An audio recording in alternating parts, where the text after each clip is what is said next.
Big Boss season 9ல இருக்கிற ஒவ்வொருத்தரை பற்றியா பார்த்துட்டு வரோம். இந்த வரிசையில் கன்னியக்காவை பற்றின நிறைய இன்ட்ரெஸ்டிங்கான விஷயங்கள் தான் பார்க்க போகிறோம். அதுக்கு முன்னாடி நம்ம சினி சமூகம் சேனலை சப்ஸ்கிரைப் பண்ணாதவங்க மறக்காமல் சப்ஸ்கிரைப் பண்ணிட்டு பக்கத்தில் இருக்க பெல் ஐக்கானையும் மறக்காமல் ப்ரெஸ் பண்ணிடுங்க. காரக்குழம்பு கன்னியக்கான்னு சொன்னால் ரொம்ப நல்லாவே தெரியும். ஏன்னா அவங்க CWCயில் எல்லார் மனசுலையும் இடம் பிடிச்சாங்க. காரக்குழம்புலாம் வச்சு அசத்திட்டாங்க. அந்த சீசனில் அவங்க தான் டைட்டில் வின்னர் ஆனாங்க. நிறைய பேருக்கு ரொம்ப பிடிச்ச ஒருத்தங்களாக மாறி யூடியூப்பில் நிறைய ரெசிபிஸ்லாம் போட்டு ஃபேவரட் ஆயிட்டாங்க. இதெல்லாம் ஒரு பக்கம் இருந்தாலும் இவங்க பிக் பாஸ் வீட்டுக்குள்ள வரேன் அப்படின்னு சொன்னதும் நிறைய பேருக்கு ரொம்ப ஆச்சரியமா ஆயிடுச்சு. என்னது நம்ம கனியக்க வராங்களா அப்படிலாம் கேட்க ஆரம்பிச்சாங்க. ஆனா இப்போ என்னது கனியா விஷ பாட்டில் அப்படின்னு சொல்ற அளவுக்கு அவங்களோட இமேஜே டேமேஜ் ஆயிடுச்சு. அதுக்கான காரணம் என்ன அண்ட் இவங்களை பத்தி அவங்க அப்பா சொன்ன விஷயங்கள், அவங்களுடைய சிஸ்டர்ஸ் சொன்ன விஷயங்கள், இவங்களுடைய எமோஷனல் சைட்ஸ் தான் நம்ம பார்க்க போறோம். அதுக்கு முன்னாடி கனியக்காவை எனக்கு அப்பல இருந்து இப்போ வரைக்கும் ரொம்ப பிடிக்கும். இருந்தாலும் இந்த இடத்துல இப்படி நடந்திருக்கலாம் அப்படின்ட்டு யாரெல்லாம் அவங்களுக்கு என்ன சொல்லணும்னு நினைக்கிறீங்களோ அதை கமெண்ட் பாக்ஸ்ல மறக்காம கமெண்ட் பண்ணிடுங்க. இவங்களுடைய பயோகிராஃபின்ட்டு நம்ம பல வருடத்துக்கு முன்னாடியே பார்த்துட்டோம். அவங்க லவ் மேரேஜ் தான் பண்ணாங்க.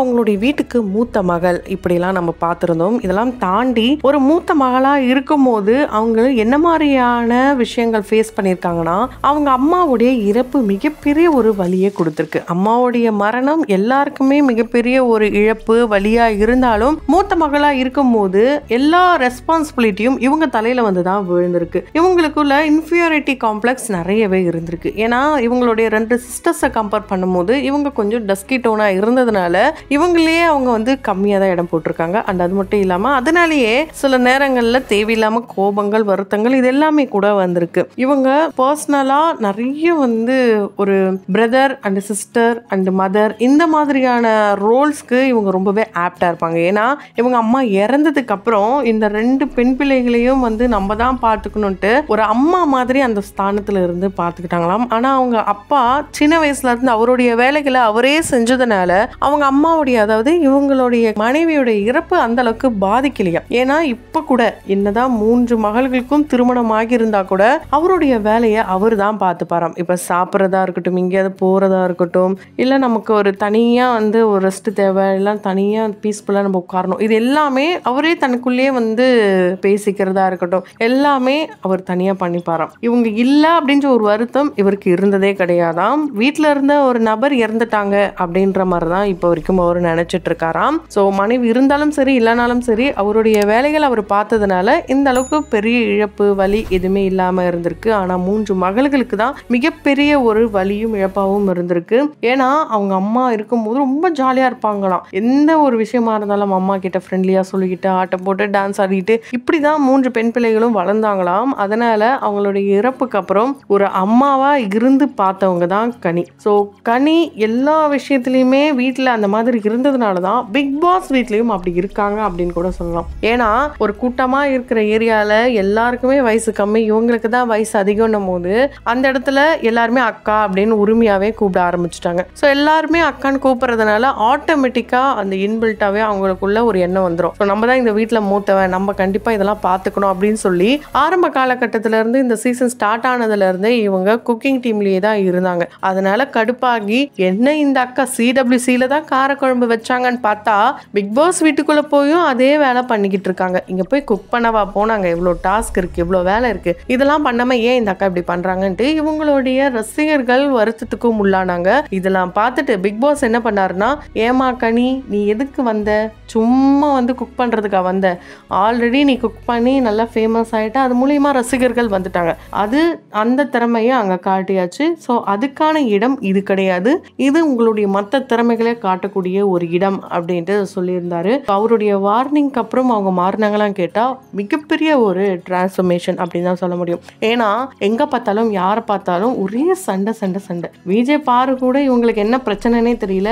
வெளியே இருக்கும் போது ஒரு இன்டர்வியூவரா ஒரு நல்ல மரியாதையோட இருந்த விஜய் பாரு உள்ள வந்ததுக்கு அப்புறம் செலிபிரிட்டிஸ் மத்தியிலேயே மிகப்பெரிய ஒரு அவமானத்தை சந்திச்சுட்டு வராங்க. விஜய் சேதுபதி அவர்களா இருக்கட்டும், கனியா இருக்கட்டும், உள்ள இருக்கிற மற்ற ஆர்டிஸ்டா இருக்கட்டும், யாருமே இவங்களை மதிக்கிறதே இல்லை. ஆனா பிக் பாஸ் வீட்டில் கண்டென்ட் கொடுக்கறது யாருன்னு பார்த்தா விஜய் பாரு தான். என்னதான் அரோரா ஒரு பக்கம் இருந்தாலும் துஷார் ஒரு பக்கம் இருந்தாலும் இவங்களுடைய கண்டென்ட்லாம் தாண்டி ஒரு கண்டென்ட் கிரியேட்டராக அந்த இடத்துலையும் எப்போ பார்த்தாலும் கண்டென்ட்டை கொடுத்துக்கிட்டே இருக்கிறது விஜய் பாரு. இதை கண்டிப்பாக ஒத்துக்கிட்டே தான் ஆகணும். அதனால தான் என்னவோ கனி கூட இவங்களுக்கு அடிக்கடி மோதல்கள் இருந்துக்கிட்டே இருக்கு போல இருக்கு. இந்த மோதல் எது வரைக்கும் போகும்னு தெரியல. ஏன்னா கனியை பார்த்து நிறைய பேர் இது விஷ பாட்டல் போல இருக்கு, அங்கே ஒன்று பேசிட்டு இங்கே ஒன்று வந்து பேசுதே அப்படியெல்லாம் வந்து நிறைய நெகட்டிவிட்டியை ஸ்ப்ரெட் பண்ண ஆரம்பிச்சிட்டாங்க. ஸோ அதுவும் இல்லாமல் விஜய் சேதுபதியும் நீங்கள் என்ன ஒரு தலபட்சமாகவே பார்க்குறீங்க, எஃப்ஜேக்கு ஒரு நியாயம், அதுக்கப்புறம் இவருக்கு ஒரு நியாயம், அவங்களுக்கு ஒரு நியாயம்ன்ட்டு ஒவ்வொருத்தருக்கும் ஒவ்வொரு நியாயம்ன்ட்டு அவங்களுடைய டீம்மேட்ஸை மட்டுமே சொல்லியிருப்பாங்க. ஸோ இதெல்லாம் பார்த்துட்டு தான் நான் ஒருவேளை கவனிக்காமல் இருந்திருக்கலான்ட்டு அந்த இடத்துல அவங்க வந்து ஒரு ஜெனியூனாக பதில் சொல்லணும்னு நினச்சி தேவையில்லாமல் வாயை கொடுத்து வம்பளை மாட்டிக்கிட்டாங்க. ஸோ இதுக்கப்புறம் எப்படி கம்ருதீனை மதிக்கிறதே இல்லை, அவர் பார்த்துட்டு எங்கேயாவது குமரன் ரோலை பண்ணிக்கிட்டு போயிருந்துருக்கலாம், அதை விட்டுட்டு இங்கே வந்து எல்லாரும் அவர் கழுவி ஊத்துற மாதிரி பண்ணிட்டாங்க. ஸோ இது மிகப்பெரிய ஒரு சோகமான விஷயம்தான். அகத்தியன் அவர்கள் தான் இவங்களுடைய அப்பான்ட்டு எல்லாருக்குமே தெரியும். இவங்க அப்பாவா தன்னுடைய மகள்களுக்கு என்ன விஷயங்கள் பண்ணணுமோ அது எல்லாமே பண்ணியிருந்தாலும் பொண்ணுங்களை ரொம்பவே வந்து ஒரு ஃப்ரீடமாக வளர்த்துருக்காரு. அதனால தான் இந்த ஒளிவு மறைவு அப்படின்ற ஒரு விஷயம் இவங்களுடைய குடும்பத்தில் இவங்களுக்குள்ள யாருக்குமே இல்லையா. இங்கே போறேன்ட்டு ஒரு டைமிங் சொல்லி வர்றதுக்கு லேட் ஆயிடுச்சுன்னா இவர் கால் பண்ணவே மாட்டாராம், அங்கிருந்து டைரக்டாக கால் வருமாம். அந்த அளவுக்கு ரொம்பவே பொறுப்பான பொண்ணாக தான் கனி இருந்திருக்காங்க.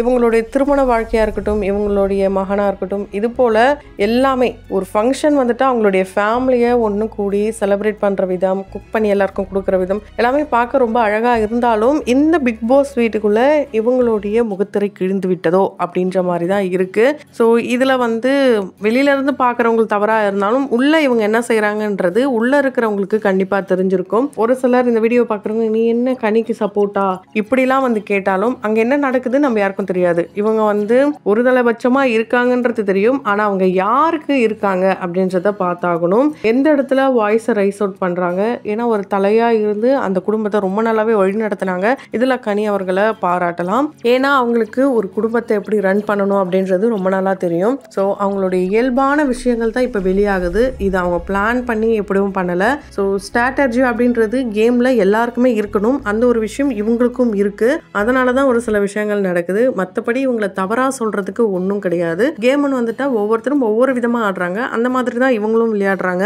ஸோ கனி அவர்களை CWCயில் பார்த்தது அது ஒரு கேம் ஷோ, அதில் இவங்க அதிகமாக பேசியிருக்க மாட்டாங்க, இவங்களுடைய குக்கிங் திறமை மட்டும் தான் காட்டியிருப்பாங்க.